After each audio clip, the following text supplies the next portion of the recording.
Okay. Well, welcome to another episode. I believe we're on officially week 6. We took the hiatus for last week. It appears that it was pointless to do so, but I will catch us back up. No worries at all.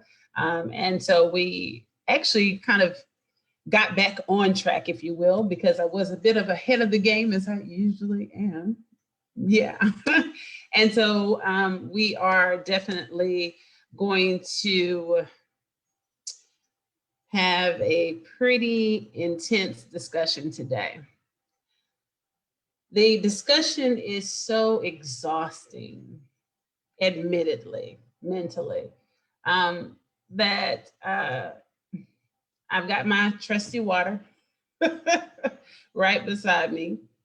And I'm hoping that you will join in. I also want to give an update. So I still am not meeting, I haven't met the threshold to go live directly from YouTube. However, I can live stream my Zoom session directly and in real time on YouTube, which allows for, I think, a little more interactive, format. I'm not really sure. I want your input.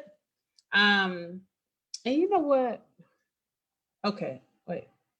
I think this thing is still doing it. Give me 1 second, guys. It's giving me makeup, and I already have on lipstick, but it's giving me lip. I don't know what. Just hold on 1 second. Let me see if I can take this off. Ah, there we go. Okay. All right. You see the difference? Look at that. So literally, like,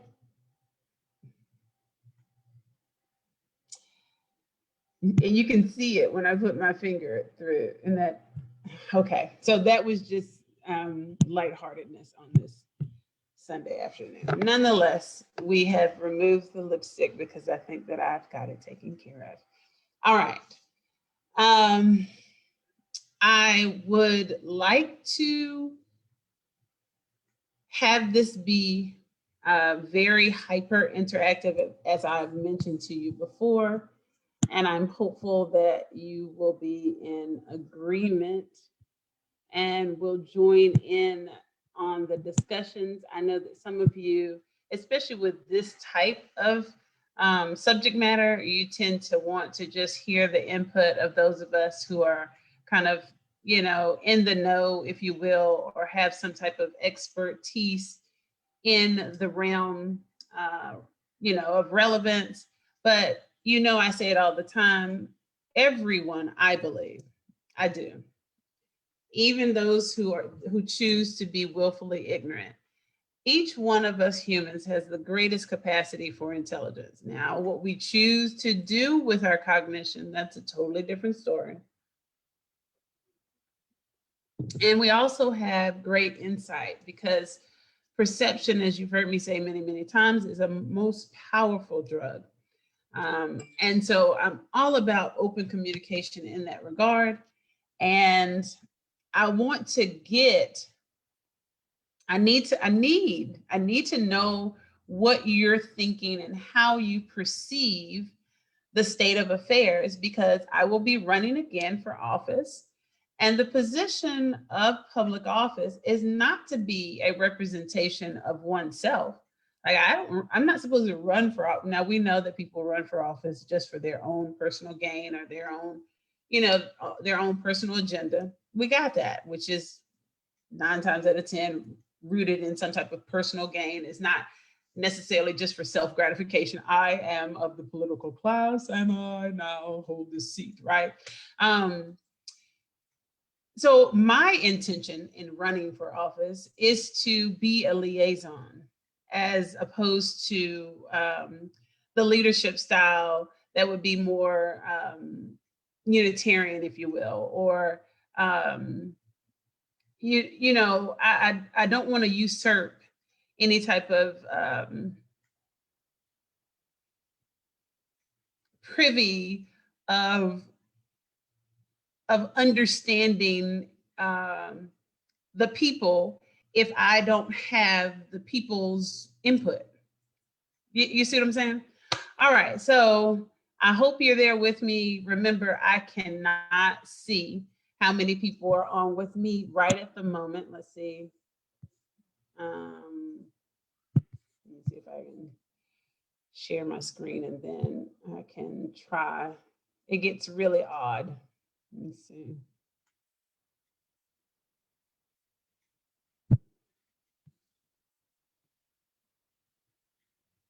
And then this way I should be able to share. Let's see. Okay. I don't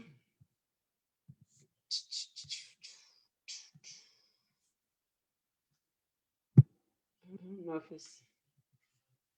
it's really behind. I'm not even sure. Okay. Okay. No, we're gonna have to stop that because I can't even pay attention right now because that's two things that we're watching. So give me a second to stop this. Really behind. I'm not even sure. Okay. Really? Okay. No, we're gonna have to stop that. All right. Let me stop. I'm gonna stop the screen share and then we're gonna start again.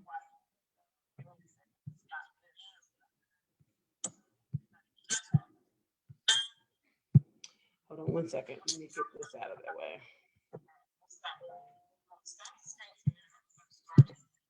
This is bad.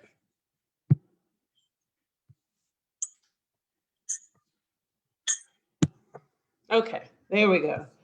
All right, so here we go. Let's go now. We're going to screen share. We're going to stop screen share.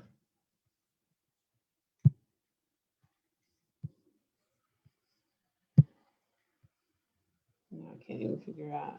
Exit minimized. All right. And then we're going to go to where we need to be. All right. Okay. And we're going to cancel this. And we're going to head on up to where we need to be. All right. So we've got South Carolina legislature. Remember, I type in very standard terms so that you will get in the habit of doing the same thing. I'm going to go ahead to this page. And of course, 9 times out of 10, and again, I am not intending to insult anyone's intelligence, okay? We must remember that there are people who are joining in who may not have the same information that others may have that have joined in, okay? But generally speaking, .govs are going to be the verifiable website addresses where you can find accurate information on the legislative branch for each state, and of course, for the federal government as well, okay? Now, this is only my third time going to the South Carolina legislative site. Reason being is because South Carolina is a very interesting state. Very, very interesting. I would not ever want to live there for the concerns that I've had with regards to their legislation. They are, of all the states that I have reviewed or even scantily combed, like skimmed, this state is really antiquated as far as laws, and they seem to have an astronomically different set of laws than the rest of the United States. And for obvious reasons, because we know we kind of consider this, especially North Carolinians, Black North Carolinians especially, we consider South Carolina to be very, very Confederacy, driven, if you will, very rooted in that kind of mindset, and very historically Republican as well. We are very, very proud of the change that they have made here in this recent election, but it is still considerably incremental and comparatively insignificant with regards to the current incumbency that has persisted for many, many moons. So we're going to go here quickly. And we're doing this in real time. So, give me some leeway here. Don't judge me too harshly. Chamber dashboard.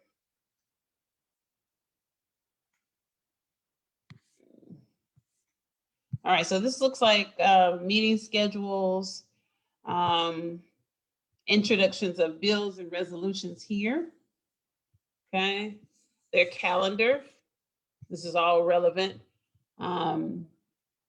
This is also relevant, their journal. Very interesting. Looks like this is something from someone that is in, well, this is an account evidently from one of the senators, but we can go into that a little bit, but it's not really necessary that we do so. The whole point in this is to take you through each of the state's websites and for us to really just completely remove the veil of intimidating knowledge. You know what I mean? This intimidating world of politics, and just show you how very accessible it is to all of us citizens, and legally so. It must be provided to us because these are the laws that they hold us accountable to. All right. All right. So, and that also is relevant if you are a traveler through a state. We see that in the case of Sandra Bland, who she was not a resident of the area. I want to say it is Texas, right? Let me make sure. It's been so long ago.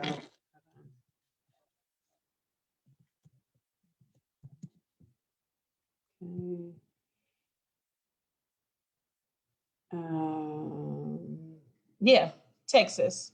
She attended Willowbrook Hill High School in Villa Park, Illinois, then Prairie View A&M University outside Hempstead in Waller County, Texas, where she was a member of the Sigma Gamma Rho sorority.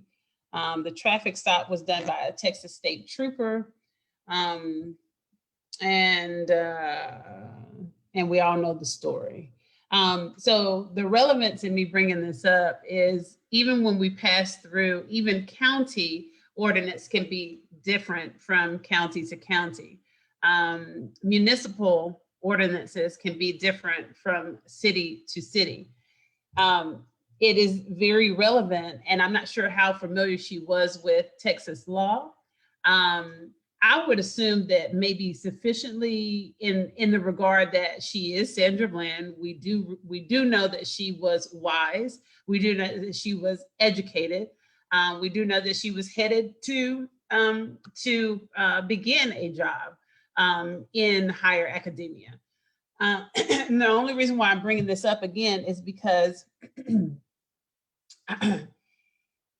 we must be mindful that if we are going to implement a more perfect union, we must be shielded completely with the knowledge of, or at least a working knowledge, or how to quickly reference, because these are things that can be pulled up on your phone. And this would be the thing that could very potentially help you out in a bad situation. Now, of course, in the case of Sandra Bland, we have police abuse of authority. There is very little that could be done on her behalf, aside from this kind of retroactive legislative reform that, of course, cannot bring her back to life. And that is what is the most disgusting and unfortunate part of her story. she reminds me so much of myself. And actually, I'm going to kind of step away from this page because of, you know, how much I identify with Sandra Bland. It actually is bringing up some emotions that I thought were maybe not so much as resolved, but I didn't realize that seeing her face again would evoke this type of emotion today. So we'll go ahead and continue on. So the point that I'm making here is, and please understand that when I say this, some of you may take it as though I'm trying to cross-reference the stories. What I'm trying to do, I have 1 hour with you all every Sunday. And I need to squeeze in a bunch of information into this 1 hour. Now, keep in mind that a lot of this information is rooted in academia on the basis of 4-year programs or over the span of my 10 years of education, okay? So 1 hour can be a challenge. And I do wish to always infuse the scope of Black America's plight and our securing our justice and equity, as well as those who are amongst disenfranchised communities like Native Americans, the treaties that have been broken and that I have repeatedly mentioned, the Jewish community that is still in federal court fighting for their relief and still basically being dismissively pushed out of the courts, having their cases prematurely dismissed and undervalued. So we have a lot of work to do. And so I'm making the cross-reference, but in no way, shape, or form am I saying that if Sandra Bland was an expert on on Texas legislation, that she would have been able to avoid the attack on her, both her physical person and her intellectual person as well, on the basis, of their prejudice.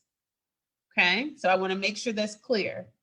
But this is a very sensitive topic because remember, I can speak from both perspectives, many perspectives, in fact. And this marries well with even this concept, which I've used this example before, but I'll go into a little more detail so that I just want to make sure. And I forgot to begin with my affirmation. So let me do that, okay? Tigress Sydney Acute McDaniel, I hope to further enlarge our collective and individual understanding of the subject matter that we'll be going over, and not to cause further divide or confusion. All right, so here's a great example, okay? And I've used it before. Remember, some states, possession of marijuana is considered not illegal, or it is considered lawful. Like there is no statute against marijuana possession, okay? And then in other states, there is a statute, and remember, statutes are laws. So there's a statute against marijuana possession beyond a certain pound, but beyond a certain weight. And then it becomes a crime, all right? Now, I know that they have made some changes here in North Carolina due to the pandemic, but before the pandemic, prior to the pandemic, here in North Carolina, marijuana possession, no matter the weight, it was a crime. Now, what determined whether or not it was a misdemeanor or a felony was the weight, of course. Once it reached a certain threshold, it was considered a felony, and moved into the arena of trafficking, drug trafficking, okay? So if you don't have this information from state to state, and you're just, you know, smoking a blunt and you think that everything's okay, and you decide as a traveler to travel through another state, and this has been these have been cases that have been talked about, and even become case studies, if you will, for law students, and for poli-sci majors as well, as it relates to traveling through another state and then being held accountable for the laws of that particular land. Okay. And if we are in the position where we want legislative reform, until we get that legislative reform that is necessary to kind of level the playing field, I'm a huge proponent, as you all know. And for those of you who are new to my live sessions, I'm a huge proponent that we should have one nationwide body of law. I can understand if it need be on the state level, and then a body of law federally. I understand the scope and the difference between the two, but they should be more consistent than inconsistent between them. And the same for municipal and county. It becomes befuddled when there are these gross contradictions of legislation from county to municipal to state to federal, and then crossing borders, crossing state borders. And there have been many people who have been residents, for instance, of North Carolina, traveled through DC or traveled through New York, believing that, you know, and just having their body of knowledge of their respective land, quote unquote, and the laws of that land, and not having sufficient information as it relates to the laws of the lands through which they traveled.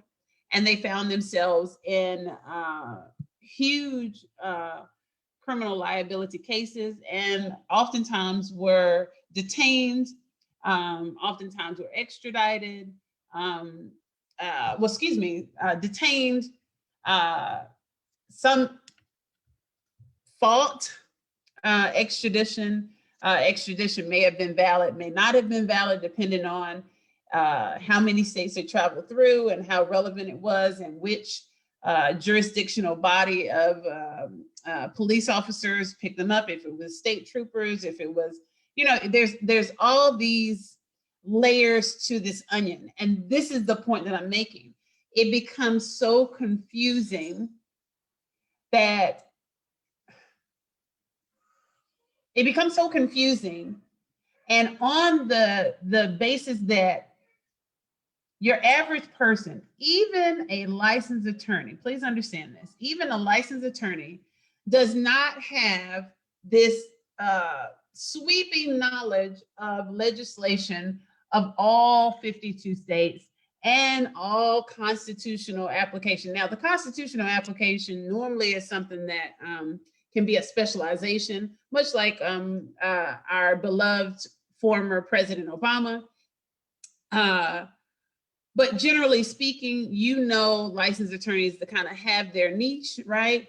And that's what they do, and it's normally for that state. That's why, hence, there is a bar exam for each state, and the bar exam is relevant to that. Now, there is some progression.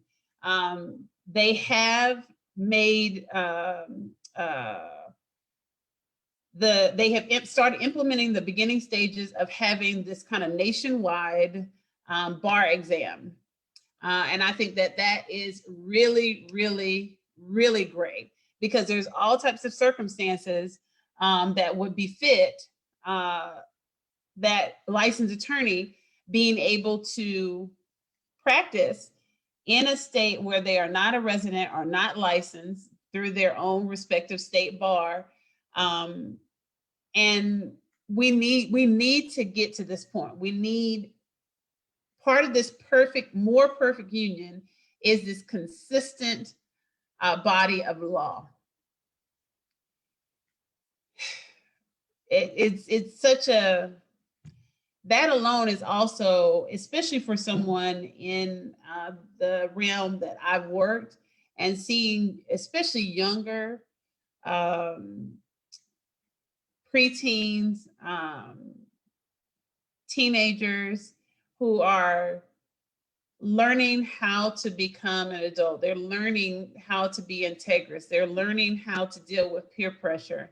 And they find themselves in situations, especially, you know, in the wrong place, you know, with just hanging out with their friends. And all of a sudden they're in the middle of some, you know, huge criminal case. And oftentimes not able to defend successfully against liability, even if it's accessory, you know what I mean? Even if it's scant liability.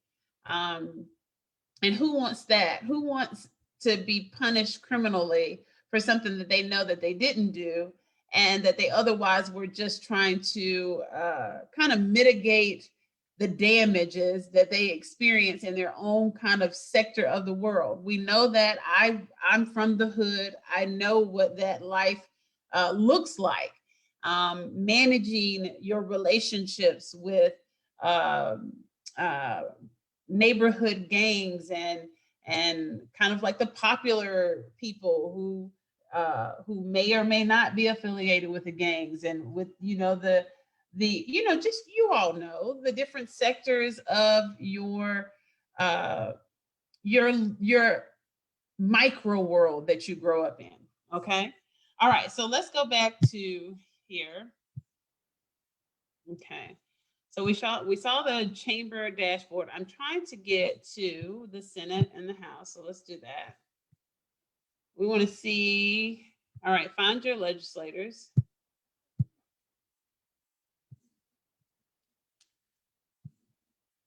See, this is not as user friendly as chamber video, committee postings, legislative council. Let's go here. So this tells you who their legislative council is, which is Ashley Harwell Beach. I don't know her partisan designation. And so what we're trying to find here, again, is we're looking for members and officers. So here we go. Let's go. All right, so here we go. So this is the members of the House. All right. And I'll point out the gentleman because he ran against Tom Tillis, I believe it was, or am I? Yeah, I believe that's correct. I'll correct myself if need be here shortly, okay? All right, so, and you'll notice that they do designate whether Republican or Democrat. You'll see this here. I'm circling around here. It's awful that sometimes just by the picture, we know what their affiliation is. That's terrible, but it's helpful in a lot of ways because we've got to get down to the nitty gritty of this all. And we need to identify those individuals who do not represent the consensus of America. Now, yes, the voting population seemed to be way too close, in my opinion, in my strong opinion. The vote was way too close this past election. There was only, we know about the 8 million, 7 million votes that separated Joe Biden and Trump. And I just find that pretty disgusting. There are a lot of factors for that gap. There are a lot of factors for the lack of turnout. So that means about only half of the population voted, because you had about 83 and 76, million people on either side voted. So you add that up, because remember, if they voted for one person, they couldn't, you know, we believe and we accept that there was no fraud, right? Okay, so then if we accept and we have that kind of premise, or that presumption, then you add those numbers together, because they can't be together on one side or together on the other. They have to be added together. So that 70 plus that 80, you get about a 150 million people. There are 331 million people in the United States that are supposed to be, well, that's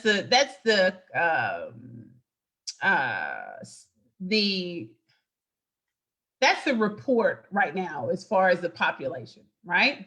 Okay. And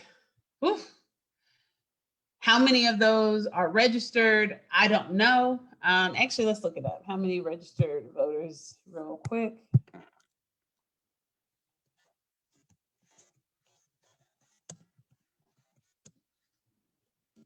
There we go.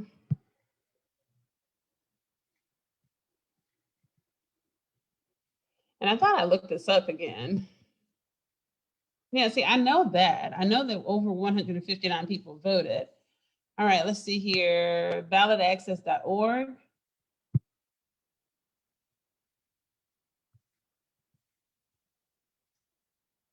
Let's see what we get. I thought it gave a number there.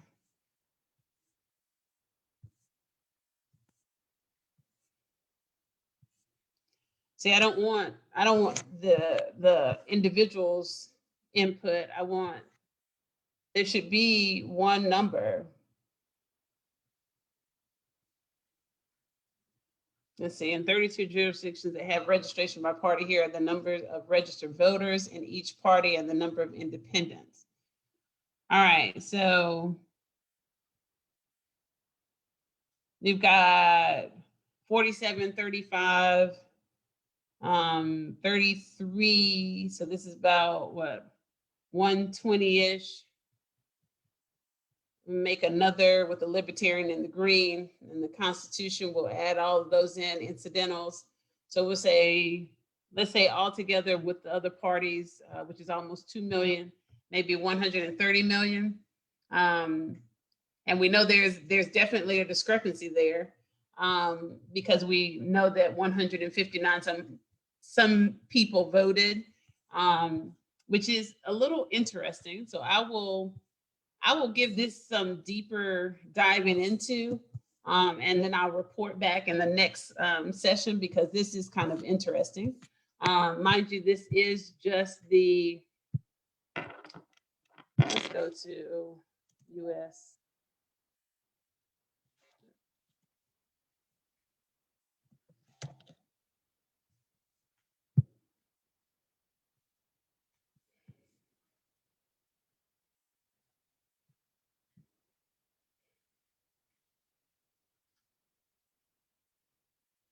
Okay. Let's close this here. Let's see if we get voter facts, because we get the breakdown in ethnicity and income and all those things, right? Let me see, US Census and registered voters.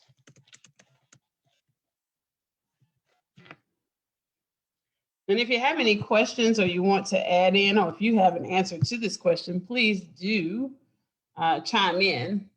But the point that I'm making here is that 331 people live here in the United States, and are evidently marked as US citizens with eligibility to vote. That's the presumption, the general presumption.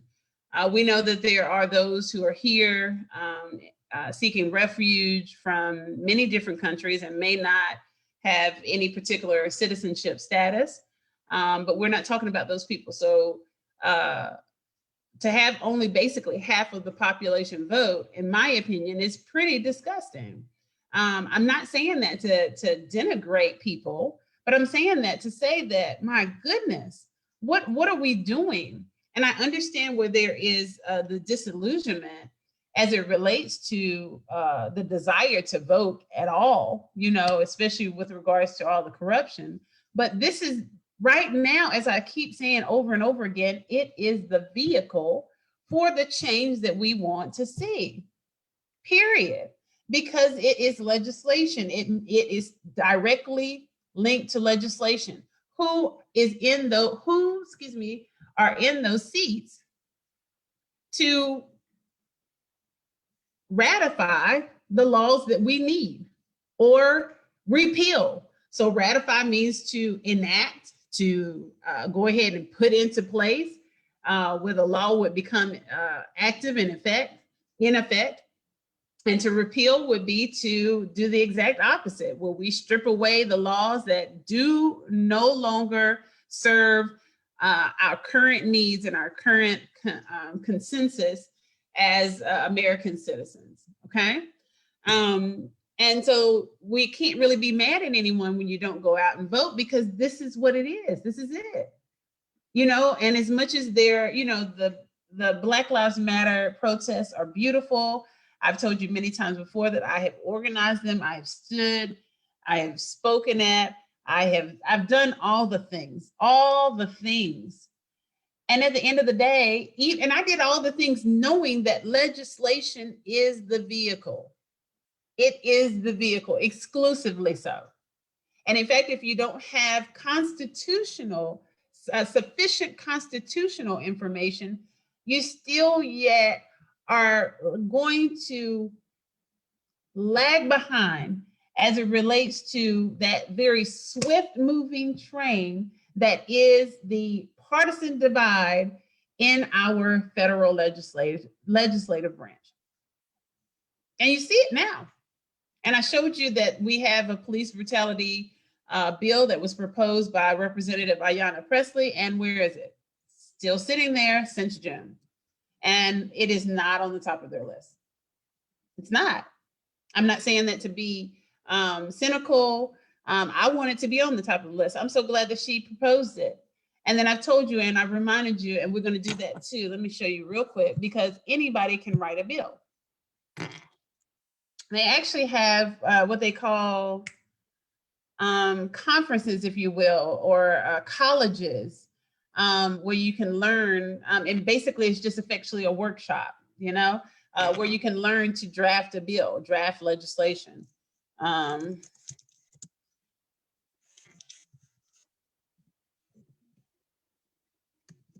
You don't have to be a licensed attorney. You don't need a licensed attorney. There are universities that do it. Just give me a second, because I know. And I'm forgetting that one. That's not on my list of things I did, but I just wanted to kind of touch on it since I mentioned it. I will make sure to find it for you. It is completely, good gracious, because they actually have this kind of co-op, if you will, with the universities, where you can actually go like you would go to a conference and present a poster. Those of you in higher academia, if you're studying for your master's or your PhD, you know exactly what I'm talking about, or you may just be familiar with it because you know someone who's done it, right? So they have this co-op type of program that they do with the main presidential administration, and you know, and their different committees and their different programs, and they over the course of, I want to say like a 3-day program or something like that, you learn how to draft legislation. I will leave this link on my Facebook page because it is a .gov, okay? And it is revised as of 2020. This particularly is for South Dakota, the Legislative Research Council, but there's another, because I actually pitched it to my advisor in my PhD program to go so that I could, you know, have that almost like, what is it, the Sigma belt, the Sigma black belt or something like that, that series. I've never participated, but it's very similar in that type of regard. So you have like another certification under your belt, pun intended, right?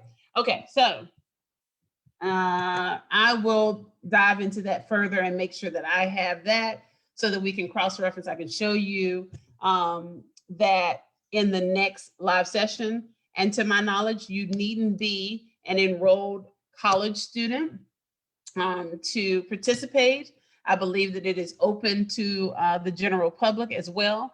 I will verify all those things and I will let you know in the next session. So let me copy this, go ahead and paste this over here.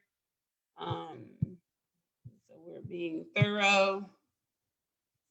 Okay. All righty. Oh, did it post? I don't think they posted. There we go.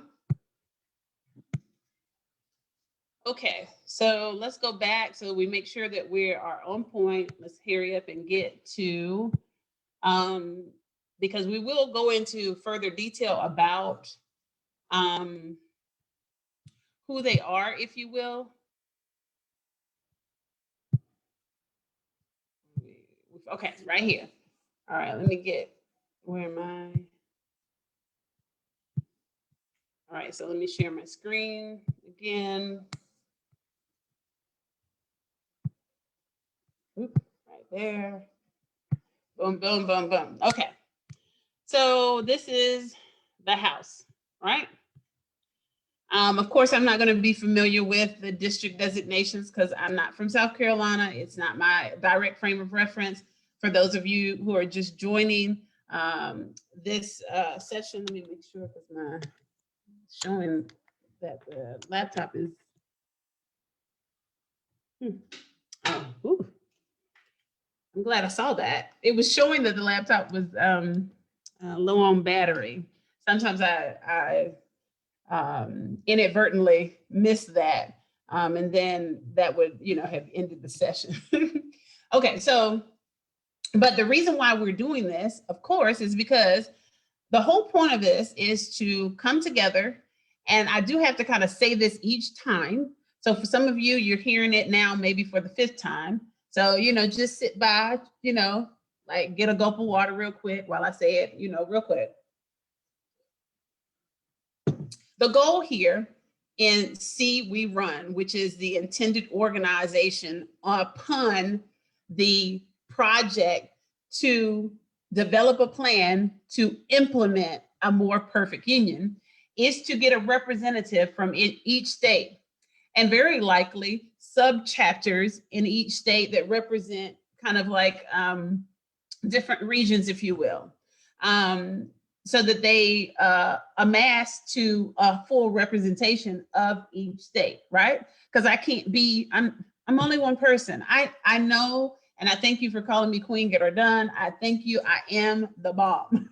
But I am not able to multiply myself literally. I don't want to see 2 or 3 of me. I used to joke about it and say, hey, that would be cool. I have a clone. I don't want to see a clone. I'm good on that. Maybe it's because I'm older and it just seems very, very freaky strange. I'm not interested in it. So I would much rather that we work together. I don't want to take on the entire world by myself. That has never been my goal. I think when you're younger and you're bright-eyed and bushy-tailed, you think that those things are very logical. And then as you get older, you realize not only do you want the participation because you want to know that what you're doing is not in vain, that you're not the only one that's out there yelling, we want justice. You know what I mean? I don't want to be the only one out there yelling, we want a more perfect union and looking like an idiot, right? Like that's just unnecessary stress in my life. And I don't need it. I'm good. I have my share of stress. I'm good on it. I don't need any more. I probably have several of the shares of stress as it relates to the different realms that I have put myself in. And I do love what I do, but at the end of the day, the fact remains is that I'm only one person. I fully admit that.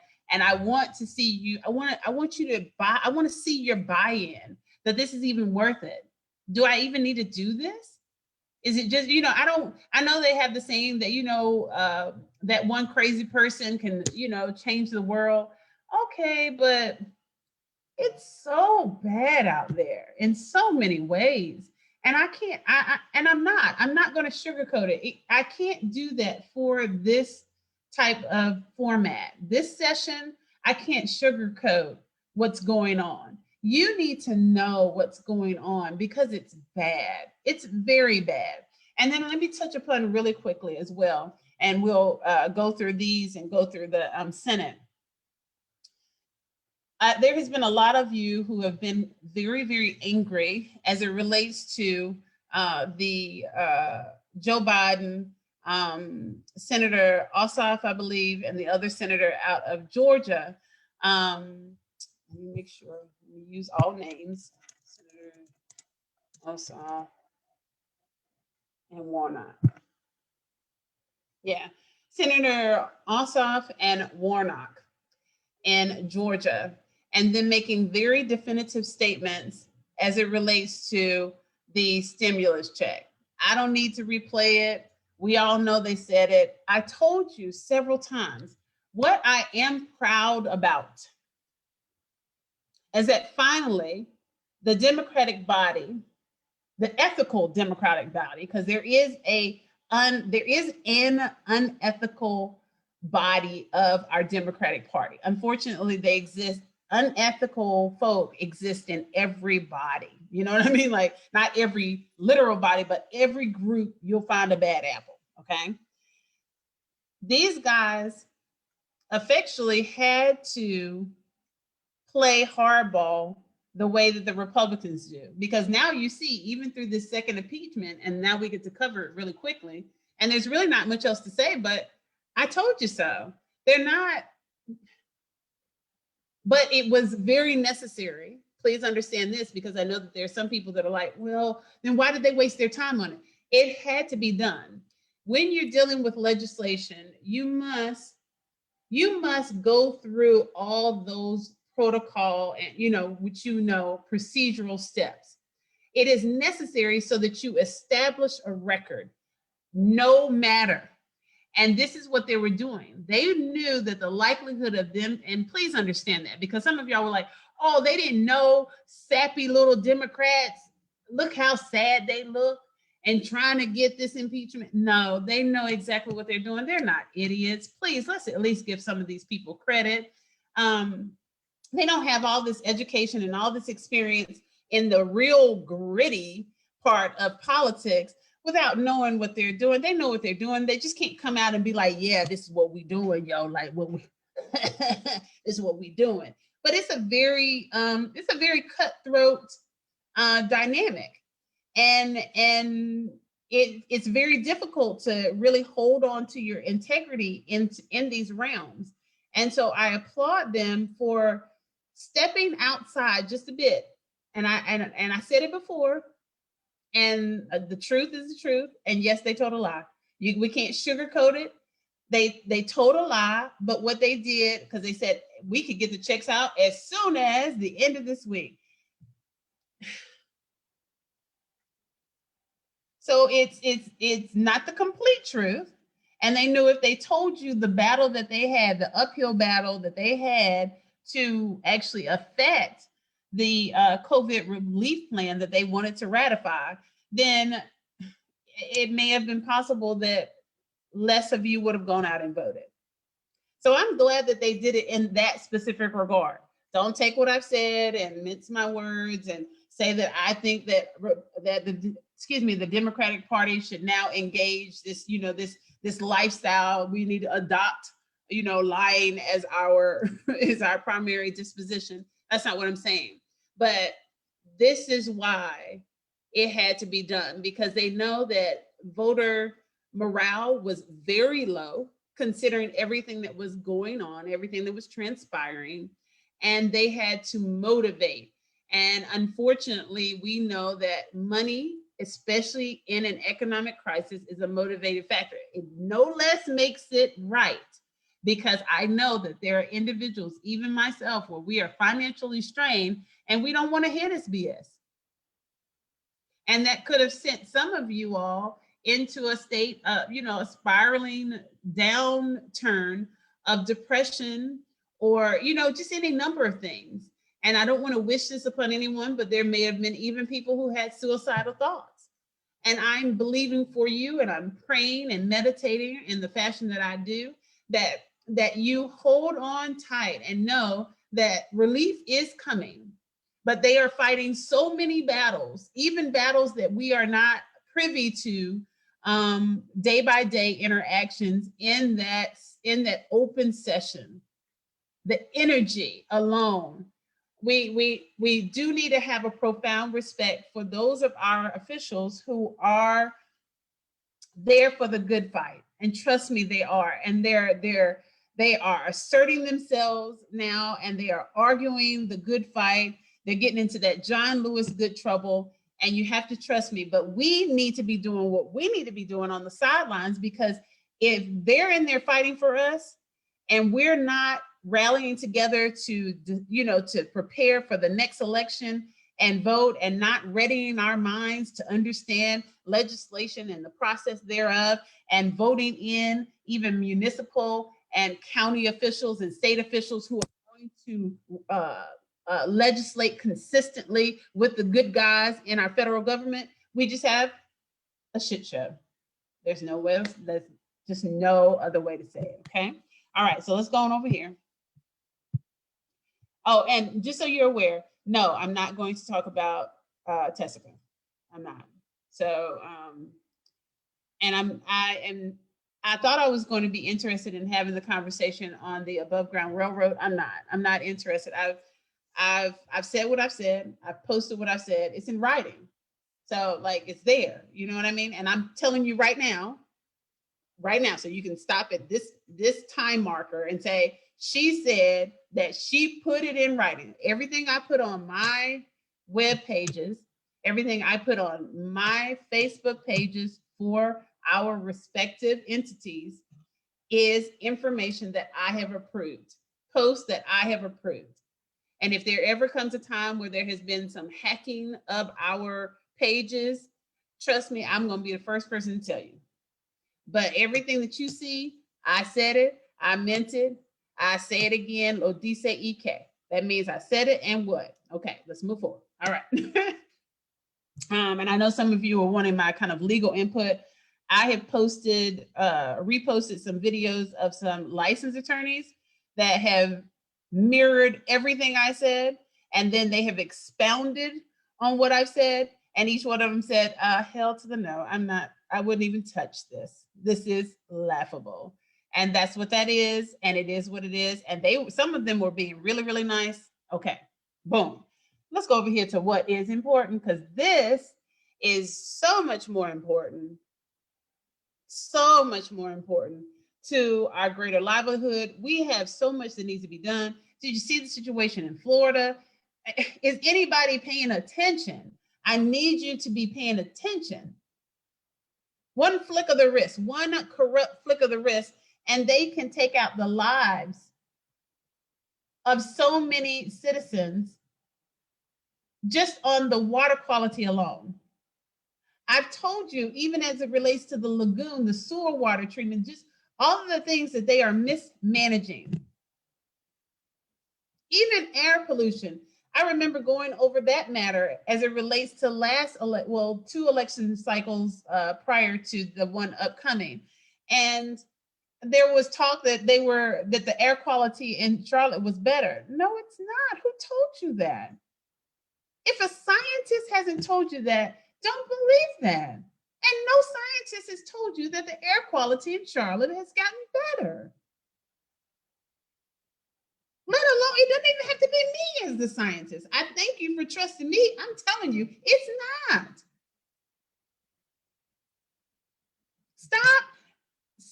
Stop positioning your inquiry to sources that are not relevant to the scope of your inquiry. I even said the same thing, even with and I will say this much real quick, even as it relates to the hairstylist. You're not scientists.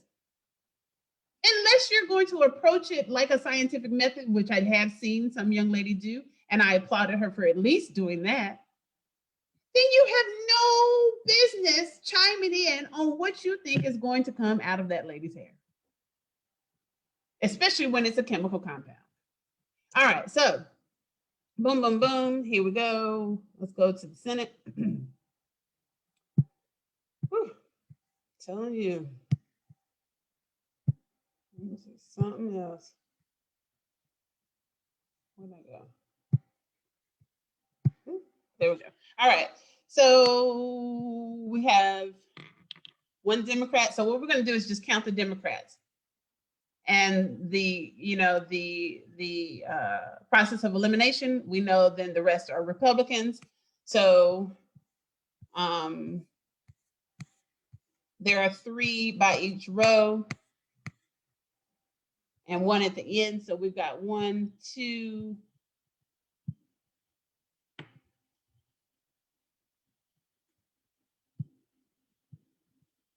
we got 1, 2, 3, 4, 5, 6, 7, 8, 9, 10, 11, 12, 13, 14, 15, 16, 17, 18, 19, 20, 21, 22, 23, 24, 25, 26. Uh-oh, I think I got it off. 26. Oh, shoot, I messed up with the counting. Okay, so I was gonna, of course, do the numbers. Let's try one more time. 1, 2, 3, 4, 5, 6, 7, 8, 9, 10, 11, 12, 13, 14, 15, 16, 17, 18, 19, 20, 21, 22, 23, 24, 25, 26, 27, 28, 29, 30, 31, 32, 33, 34, 35, 36, 37, 38, 39, 40, 41, 42, 43. All right, times 3. So we got 126, and then we've got this one last guy, so 127 thereabouts in the House. Okay, Democrat 1, 2 on the first row, and I'm gonna have to count it on my. I'll do it on my calculator here.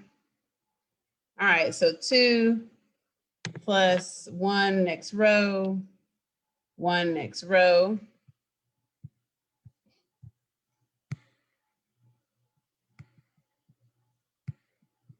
One next row, 1 next row.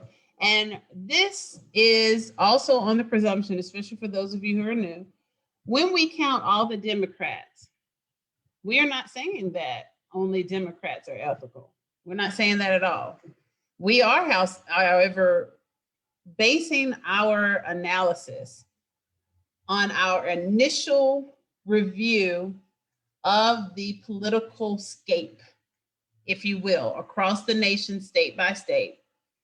Our initial presumption, or the presumption that we're using as a basis for this, is to say that Democratic officials are generally, the Democratic principles are generally the principles that are consistent with the equity and the perfect union and legislative reform that we are all seeking, okay? It is not a catch-all. There are going to be some Republicans who are good guys.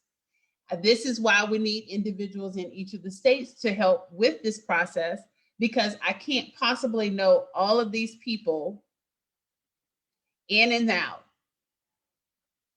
I don't know them personally, and we do need to be mindful not to vilify Republicans who actually are on the right side of justice, just as we saw during the impeachment trial. Okay. All right. So 2 there.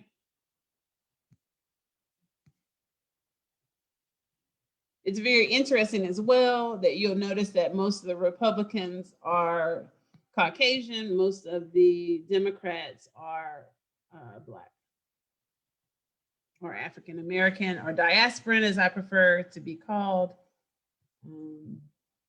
I am, to say the least, very pleasantly surprised. I did not believe that I would see this much African American and woman representation, and I am very pleased.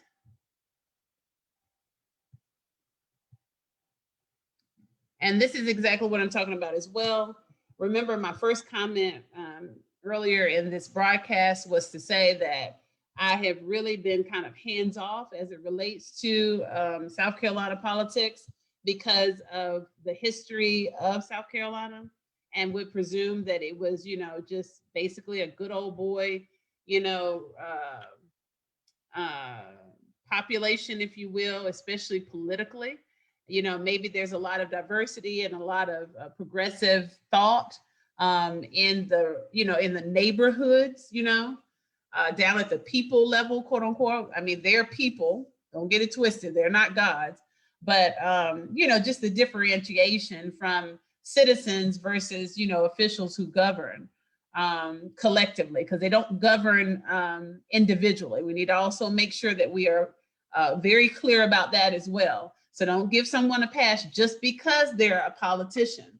They're not deserving of a pass just because they're a politician. Do not have some expectation that they're going to be a good guy just because they're a politician, because that's not a catch-all either. All right. Let's see. I'm also happy, I must say this, I don't mind saying this. I do have some colleagues that are Black Republicans, and they're normally very disconnected from the racist body of the Republican Party, which is, can be very difficult to navigate. And of course, it can be very difficult for them to be able to defend themselves in that regard. But I'm happy to say that most of the Black men that I see, and women, in fact, all, I have not seen one that represents the Republican Party. And I think that matches with what I would have as an expectation in South Carolina, especially if I want to see change. So here we go. But this is still disturbing as far as a ratio. I'm only at 27 representatives who are Democrats. Okay, so let's keep going. As opposed to the 127 that we kind of guesstimated really quickly, right? That's a problem, because especially when the body is ruled in a fashion where everyone gets one vote. You know what I mean? You might have a number of representatives, for delegates' sake, for the delegate accounting, but each one of these representatives has one vote, effectively one voice, one vote,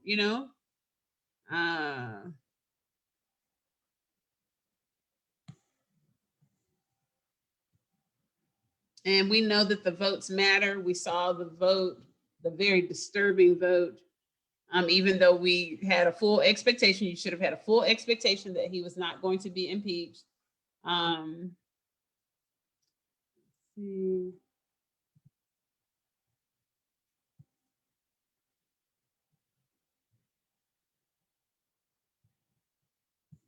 All right.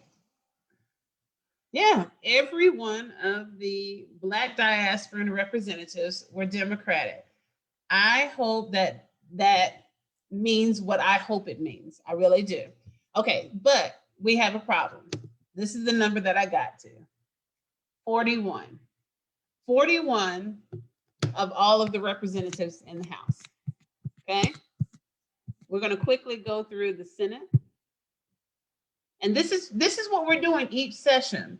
And we're going to dive into other aspects of the More Perfect Union, but this is also core to it. And it depends on how each website is laid out, whether I can go quickly through it or not. And I want to be transparent. I thought about, doing these calculations offline and then presenting them to you. But it's better that we view these sites in real time together, because you need to see that, number one, we need to strip away, again, this intimidating veil of this political class. Remember, it just doesn't exist. It is a complete imagined community, even in the sense of the literal word, and not so much in the sense of the academic designation, for those of you who are familiar with the term. It is completely made up.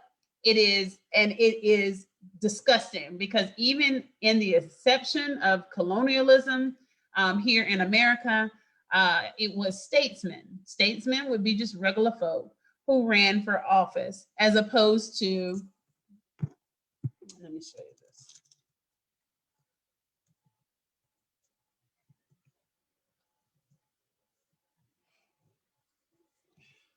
A skilled, experienced, and respected political leader or figure. This would normally be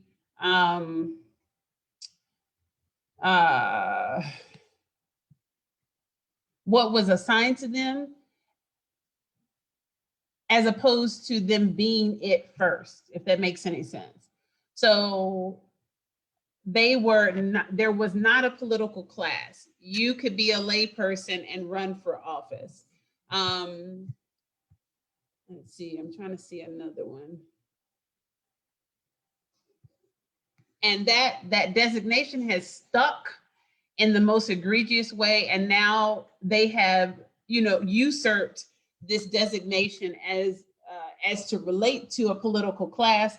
And of course, basically, it's completely made up, completely fabricated, because they're basically saying, okay, well, I was in this position, maybe I was the clerk of court for 10 years, or rather 20 years. And now my son is, 25, and he's finished law school. And therefore, I'm going to pitch him as the next clerk of court. Well, that's not how that works. The voting process and running for office is available to all who qualify. All citizens of that particular jurisdiction. It is not limited to the children or the cousins or the family members of the incumbent politicians. All right, so really quickly, I'm trying to get it all in, because this is stuff that was on my list. And this is the last thing we're going to do. And then I'll see you back next week. Okay. All right. Similarly, let me do the numbers real quick. We're going to do a quick estimate. All right. So that's 3. So we're doing the rows and then multiply by 3, of course. So 1, 2, 3, 4, 5, 6, 7, 8, 9, 10, 11, 12, 13, 14, 15, and 1 at the bottom. So 15 times 3, we got 45. And then this makes 46, right? Okay. And the senator should be in here that won the election. No, I'm sorry. He's federal now. Why can I not think of his name? I want to say it's Jamie. South Carolina politician, makes history. Yeah, Jamie Harris. And of course, he is now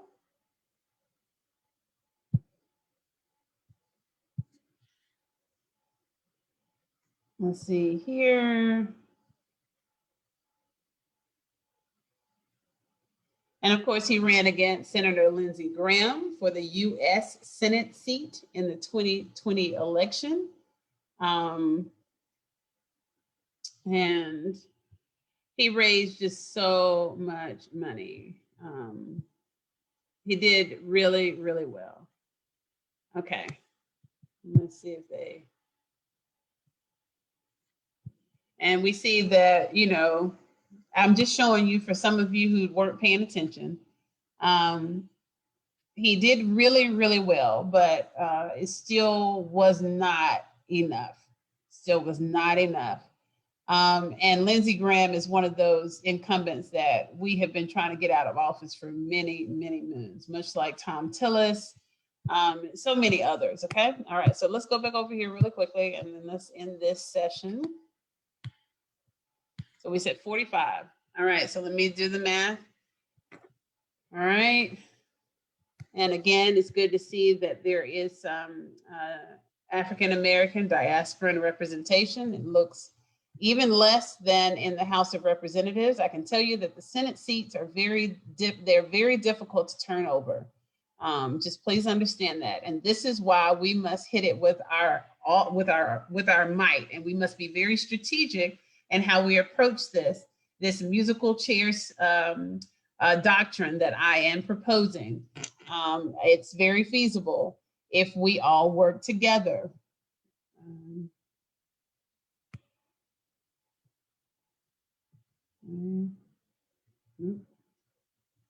So far, we only have 3. This whole row here, Democrats.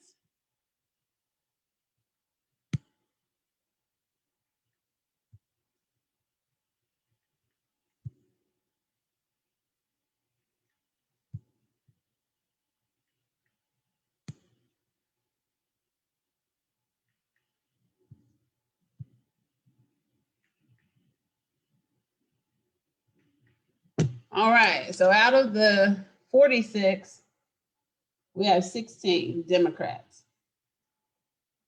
And basically of those Democrats, I'm very at least proud to say that it appears that 14 of them were African-American and let me make sure.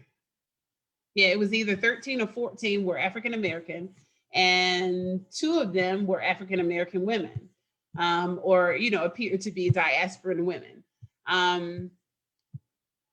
Yeah, we got a lot of work to do, friends, a lot of work. And this is state by state. Yeah, I told you it was not, this is, as we go through this process, the positive that I want you to glean out of this is that we can change this. It can be changed. And you finding out the information, I know sometimes when you get information, it can be like a gut. It goes right to your gut, right?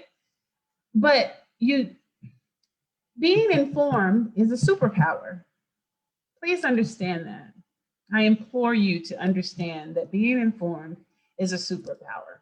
Being sufficiently informed enlarges that superpower.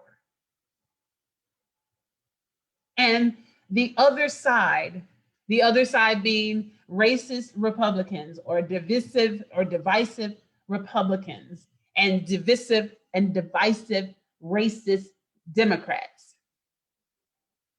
The side on the opposite, the wrong side of justice. That's what we remember. That's also one of the kind of definitions that we set as one of our assumptions. Remember, as a scientist in research, you start off with assumptions.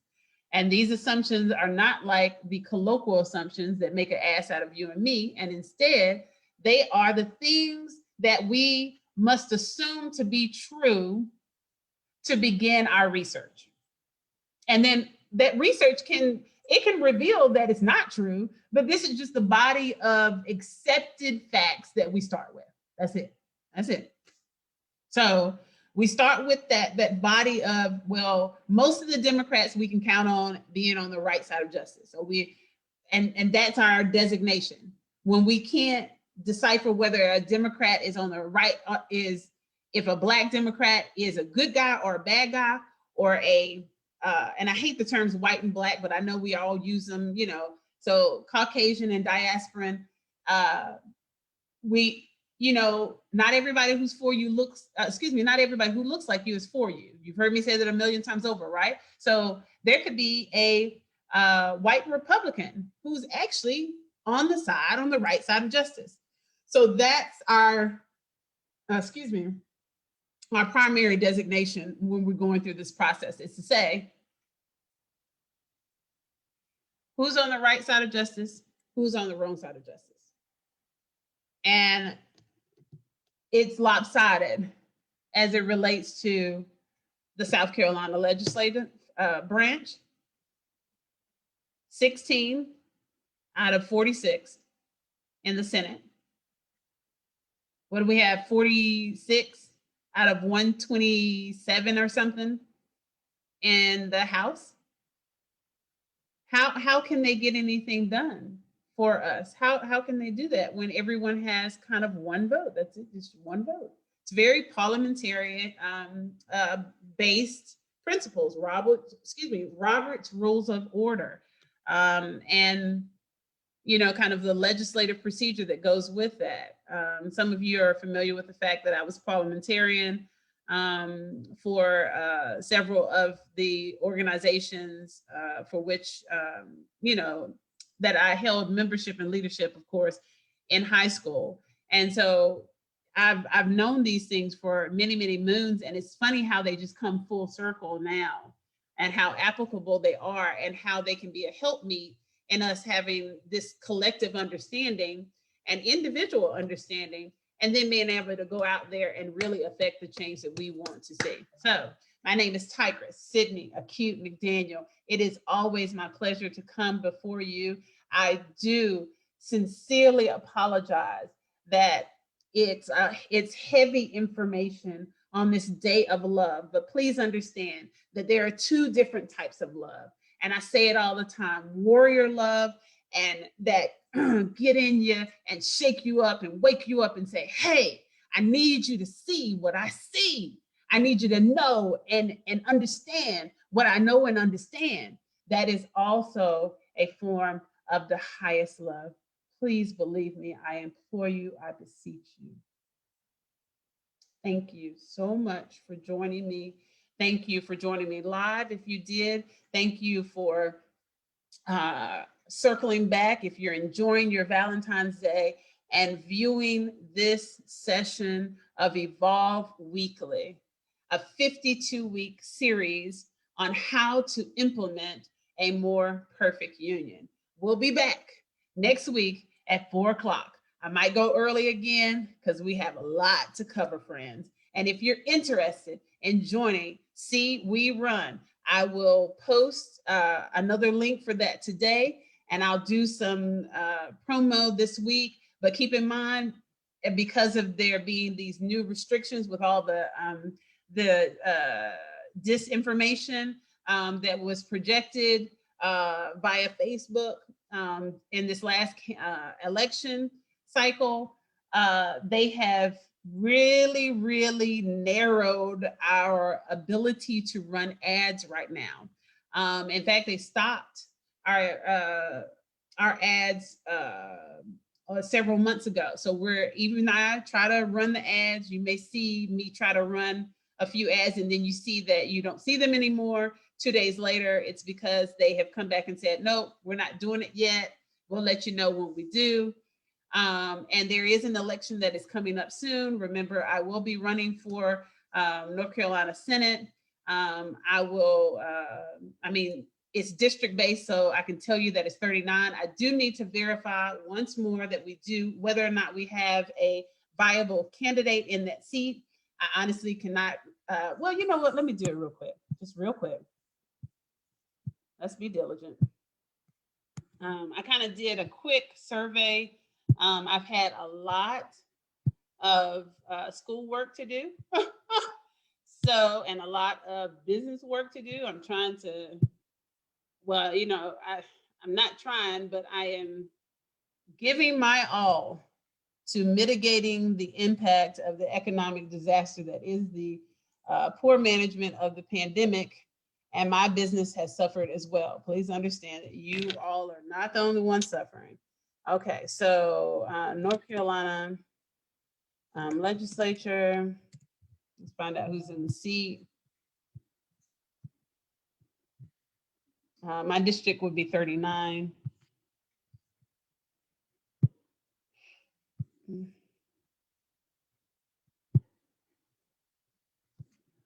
Okay. And what I'm doing, and this is necessary as well, so that's why it's very important to go ahead and do this while we're here, is you don't want to cancel out someone who we need in place. Oh, you know what? I can't even run for 39.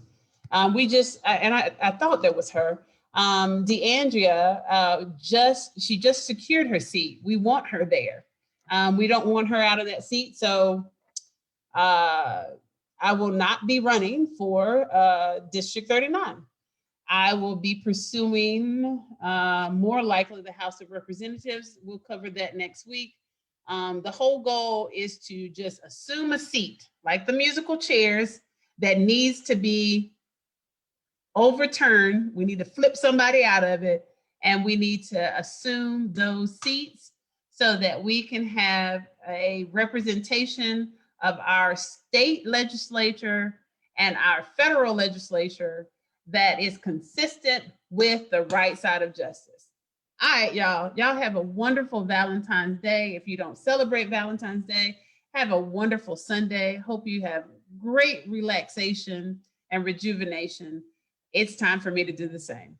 Bye, y'all.